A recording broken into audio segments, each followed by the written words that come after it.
eu sou a Inês, tenho 31 anos e o meu podcast chama-se Debaixo da Lua. Consiste basicamente na minha vida, portanto eu vou falando das coisas que mais me preocupam, as coisas mais insignificantes e mais desinteressantes da minha vida, por isso o meu podcast varia muito entre esses dois extremos. Mas é, acima de tudo, sobre aquilo que vai acontecendo na minha vida, aquilo que me preocupa, aquilo que eu vou fazendo. Olha, eu já consumia muitos podcasts e eu sempre gostei muito de falar e encontrava muito nas conversas com os meus amigos, com a minha família, encontrava sempre um momento em que eu acabava sempre por encontrar algumas respostas ou por libertar aquilo que eu estava a sentir, por também ouvir aquilo que os meus amigos me estavam a sentir. Tenho essa sorte de ter um grupo de amigos que me permite partilhar e que todos nós partilhamos muito aquilo que está acontecendo na nossa vida. E então eu sentia que nas conversas eu me encontrava, digamos assim. E depois, eu como consumidora também gostava muito do formato e pensei, por que não criar um podcast para mim em que eu vou replicar as conversas que eu tenho com os meus amigos num podcast. E foi basicamente assim que surgiu o podcast. Eu sinto que o podcast é um bom formato porque no fundo me permite estar a falar para muita gente, mas pessoas que eu não sei quem são. Algumas sei, outras não sei. E então é um bom equilíbrio entre eu estar a falar para muita gente, mas ao mesmo tempo no conforto do meu quarto. E então foi um bocadinho por aí que eu decidi fazer.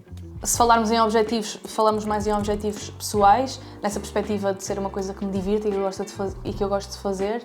E se daí vier algum objetivo profissional ou alguma proposta em termos profissionais, é um bónus, mas não faz parte daquilo não faz parte de um objetivo definido para o podcast. Uso um microfone e eu gravo no Audacity e são esses os softwares que eu uso. Habitualmente gravava sempre no meu quarto, mas entretanto mudei de casa e agora é na sala. Maiores dificuldades que eu enfrentei no início. Talvez um medo de ser mal interpretada e por isso no meu discurso eu sentia que fazia um esforço consciente para deixar tudo bem claro, porque quando eu lanço um podcast, à partida há pessoas que vão ouvir porque me conhecem, porque me conhecem simplesmente, não é?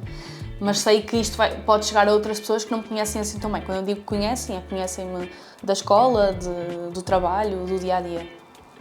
Então eu fazia um esforço consciente para não ser mal interpretada na mensagem que eu estava a transmitir, até porque a mensagem que eu transmito, ou aquilo que é o meu podcast, tem muito também aquilo que é a minha opinião e a minha visão sobre muitas coisas. E então eu acho que isso foi uma dificuldade e lembro-me de uma vez ter recebido um feedback de uma ouvinte que me disse que sentia que o equilíbrio entre aquilo que eu partilhava e o limite da minha partilha estava no ponto, ou seja, dava para perceber que eu partilhava, ou seja, que esse esforço tão consciente que eu tinha de não falar demais ou de não dizer coisas que possam ser mal interpretadas já estava muito mais fluido e talvez tenha sido essa a minha dificuldade no início. Não tenho um cronograma, ou seja, eu normalmente o episódio sai à segunda, por isso tento gravar ou ao domingo.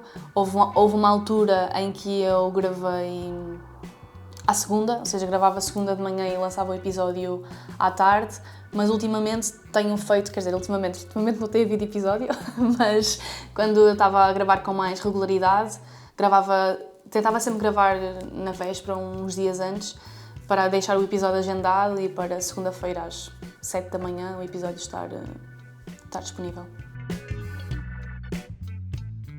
Boa pergunta. Quais é que são os meus episódios preferidos?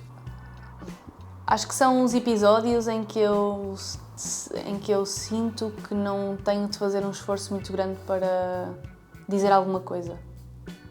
Porque já houve momentos do podcast em que eu senti uma pressão autoimposta para ter um tema, para trazer alguma coisa interessante, para acrescentar alguma coisa. E então isso também fez com que eu parasse um bocadinho, mas eu sinto que os episódios preferidos são esses, são aqueles que são o mais genuíno possível, o mais fluido possível. Não que eu tenha definido um público-alvo, mas aquilo que eu sei das minhas estatísticas é que é entre os 18 anos, 18, 20 anos, até aos 35, que é mais ou menos a minha faixa etária. Sei que tenho ouvintes mais velhos, ou seja, acima de 35 anos, mas a minha maior audiência anda aqui entre os 20 e os 30. Uso o Instagram, é onde eu faço a divulgação do podcast. Houve uma altura em que eu gravava o episódio com o meu telemóvel e depois cortava o vídeo e transformava aquilo num Reels. Também cheguei a publicar no TikTok e fazia a promoção do episódio dessa forma. Depois acabei por não fazer mais isso e a divulgação que eu faço é à segunda-feira o episódio sai e eu meto no story a dizer que há episódio novo e no feed tento meter também sempre alguma coisa, ou seja, no feed acabo por pôr fotografias ou vídeos em carrossel que espelhem um bocadinho aquilo que é o episódio, porque eu depois também tenho uma interação com os ouvintes, que é no final de cada episódio eu digo que o emoji deste episódio foi um cogumelo e quem ouviu até ao fim depois tem a possibilidade de ir ao feed a comentar um cogumelo. E então isso também é uma dinâmica que eu gosto, porque também consigo perceber quem é que são as pessoas que me ouvem e gera-se ali um sentido de comunidade. Por isso eu tento sempre meter alguma coisa no feed, mas se não é no feed, vai nos stories, mas o único meio de divulgação que eu uso é o Instagram. Acho que é a possibilidade de ter um sítio na internet onde posso falar daquilo que eu quiser e de perceber que em muitos assuntos sentir de certa forma que eu não estou sozinha, porque sinto... Eu também... O meu tom de comunicação também é bastante vulnerável, às vezes mais, outras vezes menos, mas eu partilho muito daquilo que é a minha vida e muitas das vezes aquilo que eu mais gosto é ter a possibilidade de o estar a partilhar de forma tão natural e de muitas das vezes receber feedback do outro lado de pessoas que dizem sinto exatamente a mesma coisa ou nunca tinha pensado nisso e agora fizeste-me pensar. Essa é uma das minhas partes preferidas, essa possibilidade de chegar a outras pessoas, mas é também a possibilidade de ser uma hora da semana em que estou eu e os meus pensamentos a deitar tudo cá para fora. Olha, acho que me traz uma coisa muito, muito boa, que é a oportunidade que eu tenho de relatar a minha vida e de daqui a 30 anos ou 50 anos, se quiser ouvir a Inês de 28 e de 29 e de 30 e de 31, ter a possibilidade de ir ouvir. Acho que isso é uma coisa boa de ter um podcast, para além de todas as coisas boas que me traz em termos pessoais, ou seja, vou-me repetir, mas esta possibilidade e esta necessidade que eu tenho de falar sobre as coisas e de sentir alguma reciprocidade das pessoas que me ouvem. Sinto que faz a diferença de alguma forma. Acho que sim. Pelo menos na minha vida faz a diferença, porque me permite deitar cá para fora muitas coisas, mas gosto de acreditar, pelo menos, que faz a diferença na vida de nem que seja uma pessoa que me ouve. Acho que é uma mistura muito grande entre as coisas mais profundas e mais parvas da minha vida. Ou seja, eu ando sempre entre esses dois polos, ou sou muito intensa e muito profunda e muito dramática, ou sou muito parva, por outro lado. Então o meu podcast é um bocadinho o espelho disso. Acho que vou usar o conselho que o meu amigo me deu, que foi, se alguém quer fazer um podcast, que comece e que faça porque é divertido.